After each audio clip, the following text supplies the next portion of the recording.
ಕೊಪ್ಪಳದ ಗವಿಸಿದ್ದೇಶ್ವರ ಜಾತ್ರೆಗೆ ದಕ್ಷಿಣದ ಕುಂಭಮೇಳ ಅಂತ ಕರೀತಾರೆ. ಅದರ ಜೊತೆಗೆ ರೊಟ್ಟಿ ಜಾತ್ರೆ ಅಂತ ಕೂಡ ಕರೀತಾರೆ. ಇದಕ್ಕೆ ಕಾರಣ ಏನಂತಂದ್ರೆ ಈ ಒಂದು ಜಾತ್ರೆಯಲ್ಲಿ ಸಂಗ್ರಹವಾಗುವಂಥ ಲಕ್ಷ ಲಕ್ಷ ಏನು ರೊಟ್ಟಿ ಏನಿರುತ್ತೆ, ಈ ಒಂದು ಕಾರಣಕ್ಕೆ ಇದಕ್ಕೆ ರೊಟ್ಟಿ ಜಾತ್ರೆ ಅಂತ ಕೂಡ ಕರೀತಾರೆ. ಸದ್ಯ ನಾನು ನಿಮಗೆ ವಿಜುವಲ್ಸ್ಗಳಲ್ಲಿ ತೋರಿಸ್ತೀನಿ.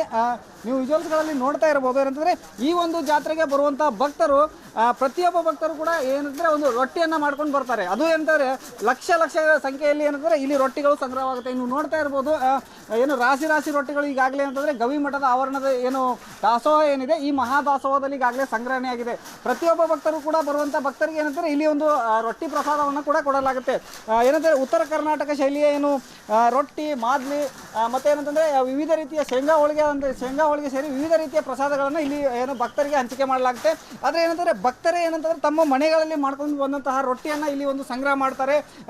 ಇಲ್ಲಿ ಜಾತ್ರೆ ಏನು ಮಹಾರಥೋತ್ಸವ ಸಂದರ್ಭದಲ್ಲಿ ಲಕ್ಷಗಟ್ಟಲೆ ಅಂದ್ರೆ ಸುಮಾರು 8 ರಿಂದ 10 ಲಕ್ಷ ಏನು ಜನರೇನು ಇಲ್ಲಿ ಭಾಗವಹಿಸ್ತಾರೆ. ಪ್ರತಿಯೊಬ್ಬರಿಗೂ ಕೂಡ ಏನಂತಂದ್ರೆ ರೊಟ್ಟಿಯನ್ನ ಪ್ರಸಾದವಾಗಿ ನೀಡಲಾಗುತ್ತೆ. ಈ ಹಿನ್ನೆಲೆಯಲ್ಲಿ ಈಗಾಗಲೇ ಸಾಕಷ್ಟು ಪ್ರಮಾಣದಲ್ಲಿ ರೊಟ್ಟಿಗಳು ಇಲ್ಲಿ ಒಂದು ಸಂಗ್ರಹಣೆ ಆಗಿದೆ. ಬರುವಂಥ ಭಕ್ತರಿಗೆ ಏನಂದ್ರೆ ಪ್ರಸಾದದಲ್ಲಿ ರೊಟ್ಟಿಯನ್ನು ಕೂಡ ವಿತರಣೆ ಮಾಡಲಾಗ್ತಾ ಇದೆ. ಈ ಒಂದು ಹಿನ್ನೆಲೆಯಲ್ಲಿ ಈ ಒಂದು ಕೊಪ್ಪಳದ ಗವಿಸಿದ್ದೇಶ್ವರ ಮಠದ ಜಾತ್ರೆಯನ್ನ ಏನಂತಂದ್ರೆ ರೊಟ್ಟಿ ಜಾತ್ರೆ ಅಂತ ಕೂಡ ಕರೆಯಲಾಗುತ್ತೆ. ಕ್ಯಾಮರಾ ಪರ್ಸನ್ ಸಿದ್ದರಾಮ್ ಜೊತೆ ರಿಪಬ್ಲಿಕ್ ಟಿವಿ ಕನ್ನಡ, ಕೊಪ್ಪಳದ ಗವಿಸಿದ್ದೇಶ್ವರ ಮಠ ಅಂದ್ರೆ ಸಾಕು ಪ್ರಸಾದಕ್ಕೆ ಒಂದು ಹೆಸರುವಾಸಿ. ಈ ಒಂದು ಮಹಾಪ್ರಸಾದ ಏನು ನಡೆಯುತ್ತೆ, ಇದರಲ್ಲಿ ಅಂದರೆ ವಿವಿಧ ರೀತಿಯ ಬಗೆಯ ಸಿಹಿ ತಿನಿಸುಗಳು ಕೂಡ ಏನಂದರೆ ಭಕ್ತರಿಂದ ಬಂದು ಇಲ್ಲಿ ಸಂಗ್ರಹವಾಗುತ್ತೆ. ಸದ್ಯ ನಾನು ನಿಮಗೆ ತೋರಿಸ್ತೀನಿ. ಈಗಾಗಲೇ ಏನಂತಂದರೆ ಉತ್ತರ ಕರ್ನಾಟಕ ಶೈಲಿಯ ಮಾದ್ಲಿ ಅಂತ ಏನು ಕರೀತಾರೆ, ಇದು ಇಲ್ಲಿ ಏನಂದರೆ ಒಂದು ಟನ್ ಗಟ್ಟಲೆ ಬಂದು ಈಗಾಗಲೇ ಸಂಗ್ರಹವಾಗ್ತಾ ಇದೆ. ಇದೆಲ್ಲವೂ ಕೂಡ ಏನಂತಂದರೆ ಮಠದ ಭಕ್ತರು ತಮ್ಮ ಮನೆಗಳಲ್ಲಿ ತಮ್ಮ ಊರುಗಳಲ್ಲಿ ಅಂದರೆ ಸ್ವಯಂ ಪ್ರೇರಿತವಾಗಿ ಏನಂತಂದರೆ ಇದನ್ನು ಒಂದು ರೆಡಿ ಮಾಡ್ಕೊಂಡು ಬಂದು ಮಠದ ಆವರಣದಲ್ಲಿ ಏನಂತಂದರೆ ಒಂದು ಸಂಗ್ರಹವನ್ನು ಮಾಡ್ತಾರೆ. ಇಲ್ಲಿ ಸಂಗ್ರಹವಾದಂಥ ಈ ಒಂದು ಏನಂತಂದರೆ ಈ ಮಾದ್ಲಿ ಏನಿರುತ್ತೆ, ನಿರಂತರವಾಗಿ ನಡೆಯುವಂಥ ಈ ಒಂದು ಮಹಾದಾಸೋಹದಲ್ಲಿ ಭಕ್ತರಿಗೆ ಒಂದು ಪ್ರಸಾದದ ವಿತರಣೆಯನ್ನು ಮಾಡಲಾಗುತ್ತೆ. ಈಗ ನೀವು ನೋಡ್ತಾ ಇರಬಹುದು ಸುಮಾರು 8 ರಿಂದ 10 ಕಟ್ಟೆಗಳು ಏನಂದ್ರೆ ಈ ಮಾದ್ಲಿ ಕಟ್ಟೆಗಳು ಇಲ್ಲಿ ನಿರ್ಮಾಣವಾಗಿದ್ದಾವೆ. ಇವೆಲ್ಲ ಕಟ್ಟೆಗಳು ಕೂಡ ಈಗಾಗಲೇ ತುಂಬಿ ಹೋಗಿದ್ದಾವೆ. ಇವು ಎಲ್ಲವನ್ನು ಕೂಡ ಏನಂತಂದ್ರೆ ಸುಮಾರು ಒಂದು ತಿಂಗಳ ಕಾಲ ನಿರಂತರವಾಗಿ ನಡೆಯುವಂಥ ಈ ಒಂದು ಮಹಾದಾಸೋಹದಲ್ಲಿ ಆಗಮಿಸುವಂಥ ಲಕ್ಷಾಂತರ ಜನ ಭಕ್ತರಿಗೆ ಈ ಒಂದು ಮಾದ್ಲಿಯನ್ನ ಏನಂದ್ರೆ ಪ್ರಸಾದವಾಗಿ ವಿತರಣೆ ಮಾಡುತ್ತೆ. ಇದರ ಜೊತೆಗೆ ಈಗಾಗಲೇ ಏನಂತಂದ್ರೆ ಮಠದ ಆವರಣಕ್ಕೆ ವಿವಿಧ ರೀತಿಯ ಸಿಹಿ ತಿನಿಸುಗಳು ಬಂದಿದ್ದಾವೆ. ಏನಂದ್ರೆ ಬುಂದೆ ಉಂಡೆ ಆಗಿರ್ಬೋದು, ಮತ್ತೆ ಶೇಂಗಾ ಹೋಳಿಗೆ ಆಗಿರ್ಬೋದು, ಇನ್ನೂ ಹಲವಾರು ರೀತಿಯ ಒಂದು ಸಿಹಿ ಖಾದ್ಯಗಳಿಗಾಗಲೇ ಮಠದ ಆವರಣಕ್ಕೆ ಬಂದಿದೆ. ಮಠಕ್ಕೆ ಆಗಮಿಸುವಂಥ ಪ್ರತಿಯೊಬ್ಬ ಭಕ್ತರಿಗೂ ಕೂಡ ಏನಂದರೆ ಎಲ್ಲ ರೀತಿಯ ಸಿಹಿ ತಿನಿಸು ಆಗಿರ್ಬೋದು, ರೊಟ್ಟಿ ಆಗಿರ್ಬೋದು, ಎಲ್ಲವನ್ನು ಕೂಡ ಈಗಾಗಲೇ ಪ್ರಸಾದ ವಿತರಣೆಯನ್ನು ಮಾಡಲಾಗ್ತಾ ಇದೆ ಅಂತ ಹೇಳ್ಬೋದು. ಕ್ಯಾಮ್ರಾ ಪರ್ಸನ್ ಸಿದ್ದರಾಮ್ ಜೊತೆ ಹಿರೇಮಠ, ರಿಪಬ್ಲಿಕ್ ಟಿವಿ ಕನ್ನಡ, ಕೊಪ್ಪಳ. ಮಠಗಳ ಪರಂಪರೆ ಅಂದರೆ ಸಾಕು ದಾಸೋಹಕ್ಕೆ ಹೆಸರುವಾಸಿಯಾಗಿರುತ್ತೆ. ಯಾಕಂದರೆ ಮಠಕ್ಕೆ ಬರುವಂಥ ಪ್ರತಿಯೊಬ್ಬ ಭಕ್ತನೂ ಕೂಡ ಏನಂದರೆ ಉಪವಾಸ ಇರಬಾರ್ದು ಅನ್ನುವಂಥ ಕಾರಣದಲ್ಲಿ ಪ್ರತಿಯೊಂದು ಮಠದಲ್ಲೂ ಕೂಡ ಹೆಚ್ಚಾಗಿ ಏನಂದರೆ ಅನ್ನ ಪ್ರಸಾದ ವ್ಯವಸ್ಥೆ ಇರುತ್ತೆ. ಏನು ಗವಿಸಿದ್ದೇಶ್ವರ ಮಠ ಇದಕ್ಕೆ ಏನಂತಂದ್ರೆ ಹೊರತಾಗಿಲ್ಲ. ಅತಿ ಹೆಚ್ಚು ದಾಸೋಹಕ್ಕೆ ಹೆಚ್ಚು ಪ್ರಸಿದ್ಧವಾದಂತಹ ಮಠ ಅಂತಂದ್ರೆ ಅದು ಗವಿಸಿದ್ದೇಶ್ವರ ಮಠ. ಸದ್ಯ ಏನಂತಾರೆ ಗವಿಸಿದ್ದೇಶ್ವರ ಮಠದ ಪ್ರಸಾದ ವ್ಯವಸ್ಥೆ ಯಾವ ರೀತಿ ಇದೆ ಅಂತ ನಾನು ನಿಮಗೆ ತೋರಿಸ್ತೀನಿ. ನೀವು ನನ್ನ ಬಲಭಾಗದಲ್ಲಿ ನೋಡ್ತಾ ಇರಬಹುದು. ಏನಂದ್ರೆ ಗವಿಸಿದ್ದೇಶ್ವರ ಜಾತ್ರೆಗೆ ಬರುವಂಥ ಲಕ್ಷಾಂತರ ಜನ ಭಕ್ತರಿಗೆ ಏನಂತಂದ್ರೆ ಒಂದು ಅನ್ನ ಪ್ರಸಾದ ವ್ಯವಸ್ಥೆಯನ್ನು ಮಾಡಲಾಗಿದೆ. ಹೀಗಾಗಿ ಏನಂತಂದ್ರೆ ಈಗ ಗವಿ ಮಠದ ದಾಸೋಹದಲ್ಲಿ ಏನಂದ್ರೆ ರಾಶಿ ಏನಂತಾರೆ ಅನ್ನವನ್ನ ರೆಡಿ ಮಾಡಿ ಈಗಾಗಲೇ ಭಕ್ತರಿಗೆ ವಿತರಣೆ ಮಾಡಲಿಕ್ಕೆ ತಯಾರು ಮಾಡಿ ಇಲ್ಲಿ ಇಡಲಾಗಿದೆ. ನೀವು ನೋಡ್ತಾ ಇರಬಹುದು. ಇಲ್ಲಿ ಈ ಕಡೆ ಒಂದು ಭಾಗದಲ್ಲೂ ಕೂಡ ಏನಂದ್ರೆ ಅನ್ನವನ್ನ ಏನಂತಾರೆ ಒಂದು ಭಕ್ತರಿಗೆ ವಿತರಣೆ ಮಾಡಲಿಕ್ಕೆ ಇಲ್ಲಿಂದಲೇ ಒಂದು ಏನು ಸ್ವಯಂ ಸೇವಕರು ಏನಿದ್ದಾರೆ ಇಲ್ಲಿಂದ ತೆಗೆದುಕೊಂಡು ಹೋಗಿ ಭಕ್ತರಿಗೆ ಒಂದು ವಿತರಣೆಯನ್ನು ಮಾಡ್ತಾರೆ.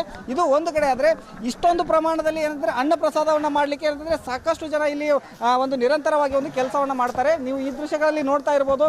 ದೊಡ್ಡದಾದಂಥ ಏನು ಕಟ್ಟಿಗೆ ಒಲೆ ಏನಿದೆ, ಇದರಲ್ಲಿ ಬೃಹತ್ ಆಕಾರದ ಒಂದು ಏನಂತಂದ್ರೆ ಏನು ಪಾತ್ರೆಗಳನ್ನು ಇಟ್ಟು ಅದರಲ್ಲಿ ಅನ್ನವನ್ನು ತಯಾರಿಸುವಂಥ ಕೆಲಸ ನಡೀತದೆ. ಇದೇ ರೀತಿ ಏನಂದ್ರೆ ಈಗಾಗಲೇ ಅಂತಂದ್ರೆ ಏನು ನಿರಂತರವಾಗಿ ಏನು ಜಾತ್ರೆ ನಡೆಯುತ್ತೆ, ನಿರಂತರವಾಗಿ ಈ ರೀತಿಯಾದಂಥ ಒಂದು ದಾಸೋಹ ಕಾರ್ಯಕ್ರಮಗಳು ನಡೀತಾ ಇರುತ್ತೆ.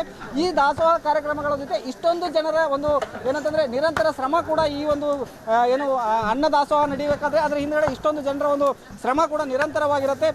ಇವರೆಲ್ಲರೂ ಕೂಡ ಅಂದರೆ ಗವಿ ಮಠದ ಒಂದು ಭಕ್ತರು ಸ್ವಯಂ ಪ್ರೇರಿತರಾಗಿ ಇಲ್ಲಿ ಆಗಮಿಸಿ ಏನಂದ್ರೆ ಪ್ರಸಾದವನ್ನು ತಯಾರು ಮಾಡ್ತಾರೆ. ಇಲ್ಲಿ ಬರುವಂಥ ಭಕ್ತರಿಗೆ ಏನಂತಂದ್ರೆ ಒಂದು ಅನ್ನ ಪ್ರಸಾದವನ್ನು ನೀಡುವ ಮೂಲಕ ಲಕ್ಷಾಂತರ ಜನರ ಹಸಿವನ್ನು ನೀಗಿಸುವಂಥ ಒಂದು ಕೆಲಸ ಕೂಡ ಏನಂದ್ರೆ ಈ ಒಂದು ಶ್ರೀಗಳ ಮಠದಲ್ಲಿ ನಡೀತಾ ಇದೆ ಅಂತ ಹೇಳ್ಬೋದು. ಕ್ಯಾಮ್ರಾ ಪರ್ಸನ್ ಸಿದ್ದರಾಮ್ ಜೊತೆ ಹಿರೇಮಠ, ರಿಪಬ್ಲಿಕ್ ಟಿವಿ ಕನ್ನಡ, ಕೊಪ್ಪಳ. ಅನ್ನ ಪ್ರಸಾದಕ್ಕೆ ಹೆಸರುವಾಸಿ ಅಂದರೆ ಕೊಪ್ಪಳದ ಗವಿಸಿದ್ದೇಶ್ವರ ಮಠ. ಜಾತ್ರೆಯಲ್ಲಿ ಈ ಅನ್ನ ಪ್ರಸಾದ ಮಹಾಪ್ರಸಾದವಾಗಿ ಏನಂತಂದ್ರೆ ಪರಿವರ್ತನೆ ಆಗುತ್ತೆ. ಯಾಕಂದ್ರೆ ಲಕ್ಷಾನುಗಟ್ಟಲೆ ಭಕ್ತರು ಇಲ್ಲಿ ಬರ್ತಾರೆ. ಇಲ್ಲಿ ಬರುವಂಥ ಪ್ರತಿಯೊಬ್ಬ ಭಕ್ತರಿಗೂ ಕೂಡ ಏನಂತಂದ್ರೆ ಒಂದು ಅನ್ನ ಪ್ರಸಾದದ ವ್ಯವಸ್ಥೆಯನ್ನು ಮಾಡಲಾಗುತ್ತೆ. ಅದಕ್ಕೋಸ್ಕರ ಏನಂದ್ರೆ ಬೃಹದಾಕಾರದಲ್ಲಿ ಅಂತಂದ್ರೆ ಒಂದು ಅಡಿಗೆ ಮನೆ ತಯಾರಾಗಿರುತ್ತೆ. ಈ ಒಂದು ಏನಂದ್ರೆ ಈ ದೃಶ್ಯಗಳಲ್ಲಿ ನೀವು ನೋಡ್ತಾ ಇರ್ಬೋದು. ಏನಂದ್ರೆ ದೊಡ್ಡ ದೊಡ್ಡ ಪಾತ್ರೆಗಳಲ್ಲಿ ಅಂತಂದ್ರೆ ಭಕ್ತರಿಗೆ ವಿತರಣೆ ಮಾಡಲಿಕ್ಕೆ ಈಗ ಏನಂದ್ರೆ ಪಲ್ಯವನ್ನು ತಯಾರು ಮಾಡಲಾಗ್ತಾ ಇದೆ.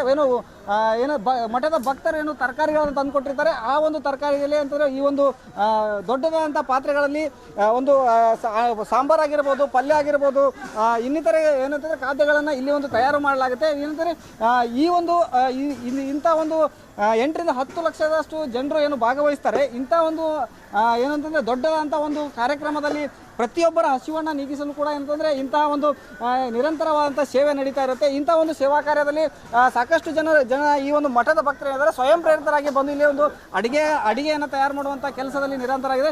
ಈ ಭಾಗದಲ್ಲಿ ನಿಮಗೆ ಕಾಣಿಸ್ತಾ ಇದೆ. ಇವೆಲ್ಲವೂ ಕೂಡ ಅಂತಂದರೆ ಒಂದು ಸಾಂಬಾರಿನ ಪಾತ್ರೆಗಳು. ಇಷ್ಟೊಂದು ದೊಡ್ಡದಾದಂಥ ಸಾಂಬಾರಿನ ಪಾತ್ರೆಗಳು ಕೇವಲ ಏನಂತಂದರೆ ಇದೆಲ್ಲವೂ ಕೂಡ ಇವತ್ತು ಮಧ್ಯಾಹ್ನದ ಹೊತ್ತಿಗೆ ಸಂಪೂರ್ಣವಾಗಿ ಖಾಲಿಯಾಗಿ ಹೋಗಿಬಿಡುತ್ತೆ. ಯಾಕಂದರೆ ಅಷ್ಟೊಂದು ಪ್ರಮಾಣದಲ್ಲಿ ಮಠದ ಭಕ್ತರು ಆಗಮಿಸ್ತಾರೆ. ಪ್ರತಿಯೊಬ್ಬರ ಭಕ್ತರಿಗೂ ಕೂಡ ಅಂತಂದರೆ ಹಸಿವನ್ನು ನೀಗಿಸುವಂಥ ಕೆಲಸ ಈ ಒಂದು ಮಠದಲ್ಲಿ ನಿರಂತರವಾಗಿ ನಡೀತಾ ಇದೆ ಅಂತ ಹೇಳ್ಬೋದು. ಈಗಾಗಲೇ ಏನಂತಂದರೆ ಇವತ್ತು ಸಾಯಂಕಾಲ ಅಂತಂದರೆ 5:30ಗೆ ಮಹಾರಥೋತ್ಸವ ನಡೀತಾ ಇದೆ. ಈ ಮಹಾರಥೋತ್ಸವವನ್ನು ಕಣ್ತುಂಬಿಕೊಳ್ಳಿಕ್ಕೆ ಲಕ್ಷಾಂತರ ಜನರು ಏನಂತಾರೆ ರಾಜ್ಯದ ವಿವಿಧ ಮೂಲೆಗಳಿಂದ ಈಗಾಗಲೇ ಬರ್ತಾ ಇದ್ದಾರೆ. ಬರುವಂತಹ ಭಕ್ತರಿಗೆ ಅಂದರೆ ಸಂಪೂರ್ಣವಾಗಿ ಒಂದು ಪ್ರಸಾದ ವ್ಯವಸ್ಥೆ ಈಗಾಗಲೇ ಸಿದ್ಧವಾಗಿದೆ ಅಂತಲೇ ಹೇಳ್ಬೋದು. ಕ್ಯಾಮ್ರಾ ಪರ್ಸನ್ ಸಿದ್ದರಾಮ್ ಜೊತೆ ಹಿರೇಮಠ, ರಿಪಬ್ಲಿಕ್ ಟಿವಿ ಕನ್ನಡ, ಕೊಪ್ಪಳ. ನಮಸ್ಕಾರ. ಇವತ್ತು ಕೊಪ್ಪಳದ ಗವಿಸಿದ್ದೇಶ್ವರ ಮಠದಲ್ಲಿ ಜಾತ್ರಾ ಮಹೋತ್ಸವ, ಅದ್ದೂರಿ ಜಾತ್ರೆ ನೋಡಿ. ಹಿಂದಿನ ಕಾಲದಲ್ಲಿ ಎಲ್ಲರೂ ಕೂಡ ಜಾತ್ರೆ, ಹಬ್ಬ, ಸಂಭ್ರಮ ಅಂತಂದ್ರೆ ಎತ್ತಿನ ಗಾಡಿಲಿ ಬರ್ತಾ ಇದ್ರು. ಈ ಒಂದು ಫ್ಯಾಷನ್ ಯುಗದಲ್ಲಿ ಎಲ್ಲ ಕಾರಲ್ಲಿ ಬರ್ತಾರೆ, ಬೈಕಲ್ಲಿ ಬರ್ತಾರೆ. ನೋಡಿ ಇವತ್ತೊಬ್ಬರು ಎತ್ತಿನ ಗಾಡಿಲೇ ಬಂದಿದ್ದಾರೆ ಈ ಜಾತ್ರೆ ಮಹೋತ್ಸವಕ್ಕೆ. ಈಗ ನಾನು ಅವ್ರನ್ನ ಮಾತಾಡ್ತಾ ಹೋಗ್ತೀನಿ. ಸರ್, ಎಲ್ಲಿಂದ ಬಂದ್ರಿ? ಕೊಪ್ಪಳದಿಂದ ಬಂದಿ ಸರ್. ಕೊಪ್ಪಳದಿಂದ ಸರ್. ಏನ್ ಗಾಡಿಲಿ ಯಾಕೆ ಬಂದಿರಾ? ಎಲ್ಲರೂ ನೋಡಿ ಬೈಕು, ಕಾರು ಅಂತ ಬರ್ತಾರೆ. ಮೊದ್ಲಾಗಿದ್ದಾನ ಬಂಡೆಗೆ ಬರ್ತೀರಿ ಸರ್. ಪೂರ್ವಕಲ್ಲಿದ್ದಾನ ಹಂಗಾಗಿ ಬಂಡೆಗೆ ಬರ್ತೀವಿ. ಹೌದಾ? ಈಗ ಏನು ಈ ಒಂದು ಜಾತ್ರಾ ಮಹೋತ್ಸವ, ಹಬ್ಬ ಏನ್ ಹೇಳ್ತೀರಾ? ಪ್ರೇಮಕ್ಕೆ ಸರ್. ನಾವು ಮೊದ್ಲಾಗಿದ್ದಾನ ಎತ್ತು ಬಂಡಿ ತಗೊಂಡ ಬರ್ತೀವಿ. ಅವಾಗಲಿದ್ದ ಅಮ್ಮಾರು ಅಪ್ಪವ್ರು ಎಲ್ಲ ಅದ್ರಾಗ ಬಂದಿದ್ರ. ಹಂಗಾಗಿ ನಾವು ಅದನ್ನ ಮುಂದೆ ಪಾಲಿಸಿದ್ರಿ. ಅಲ್ಲ, ಈಗ ಈ ಮಠದ ಬಗ್ಗೆ, ಸ್ವಾಮಿಗಳ ಬಗ್ಗೆ, ಪವಾಡದ ಬಗ್ಗೆ ಏನ್ ಹೇಳ್ತೀರಾ? ಎಲ್ಲ ಒಳ್ಳೇದ್ರಿ, ಚಲೋ ಆಗತ್ರಿ. ಜಾತ್ರೆ ಸೂಪರ್. ಸುತ್ತ ತಳಿ ಎಲ್ಲಾ ಜನ ಬರ್ತಾರೆ ಸರ್. ಹೌದಾ? ಎಸ್, ನೋಡಿ ಗಮನಿಸ್ತಾ ಇರ್ಬೋದು. ನೋಡಿ ಇಲ್ಲೂ ಕೂಡ ಅವ್ರು ನೋಡಿ ದೀಪ ಹಿಡಿದು, ಆರತಿಯನ್ನ ಹಿಡಿದು ಬಂದಿದ್ದಾರೆ. ಬನ್ನಿ ಮೇಡಮ್, ಈ ಕಡೆ ಬನ್ನಿ. ನೋಡಿ ದೃಶ್ಯದಲ್ಲೂ ಕೂಡ ಗಮನಿಸ್ತಾ ಇದ್ದೀರಾ. ಈ ಕಾಲದಲ್ಲೂ ಕೂಡ ಆ ಒಂದು ಇಟ್ಕೊಂಡು ಅದನ್ನ ಕುಂಕುಮ, ಅರ್ಶಿನ ಕುಂಕುಮ, ಕೆಂಪು ಕುಂಕುಮ ಜೊತೆಗೆ ವಿಭೂತಿ ಗಟ್ಟಿ, ವೀಳ್ಯದೆಲೆಯನ್ನ ಇಟ್ಕೊಂಡು, ದೀಪನ ಇಟ್ಕೊಂಡು ಈ ಒಂದು ಜಾತ್ರಾ ಮಹೋತ್ಸವಕ್ಕೆ ಬಂದಿದ್ದಾರೆ. ಯಾಕಂತಂದ್ರೆ ಇದ್ರ ಬಗ್ಗೆ ನಾನು ಮಾತಾಡ್ತಿದ್ದೀನಿ ಅಂತಂದ್ರೆ, ಆ ಹಳ್ಳಿ ಸೊಗಡು ಅನ್ನೋದಿದೆಯಲ್ಲ, ಅದು ಯಾವತ್ತಕ್ಕೂ ಕೂಡ ಹೋಗಬಾರ್ದು, ಅದು ಹಾಗೆ ಗತಕಾಲಕ್ಕೂ ಕೂಡ ಉಳಿಬೇಕು ಅನ್ನುವಂಥದ್ದು. ಈ ಗಾಡಿ ಎತ್ತಿನ ಗಾಡಿ ಮೇಲೆ ಕುತ್ಕೊಂಡು 5 ಕಿಲೋಮೀಟರ್ ಆಗ್ಲಿ ಕುತ್ಕೊಂಡು ಕಷ್ಟ ಸುಖ ಮಾತಾಡ್ಕೊಂಡು ಒಂದು ಜಾತ್ರೆಗೆ ಬರೋದು ಅಂದ್ರೆ ಅದ್ರ ಮಜಾನೇ ಬೇರೆ. ಸೊ ಅದೇ ರೀತಿ ಗವಿಸಿದ್ದೇಶ್ವರ ಮಠದಲ್ಲೂ ಈ ಒಂದು ಜಾತ್ರಾ ಮಹೋತ್ಸವಕ್ಕೂ ಕೂಡ ಅತಿ ದೊಡ್ಡ ಮಹಾರಥೋತ್ಸವವನ್ನು ನೋಡೋದಕ್ಕೂ ಕೂಡ ಈ ಒಂದು ಎತ್ತಿನ ಗಾಡಿ ಮೂಲಕ ಬಂದಿದ್ದಾರೆ. ಇದೇ ರೀತಿ ಮುಂದುವರಿಲಿ, ಹಳ್ಳಿ ಸೊಗಡು ಯಾವಾಗಲೂ ಕೂಡ ಉಳ್ಕೊಳ್ಳಿ ಅಂತ ಈ ಮುಖಾಂತರ ನಾನು ಹೇಳ್ತೀನಿ. ಕ್ಯಾಮ್ರಾ ಪರ್ಸನ್ ಕೃಷ್ಣ ಜೊತೆ ಅಶ್ವದೇವಿತ್, ರಿಪಬ್ಲಿಕ್ ಕನ್ನಡ, ಕೊಪ್ಪಳ.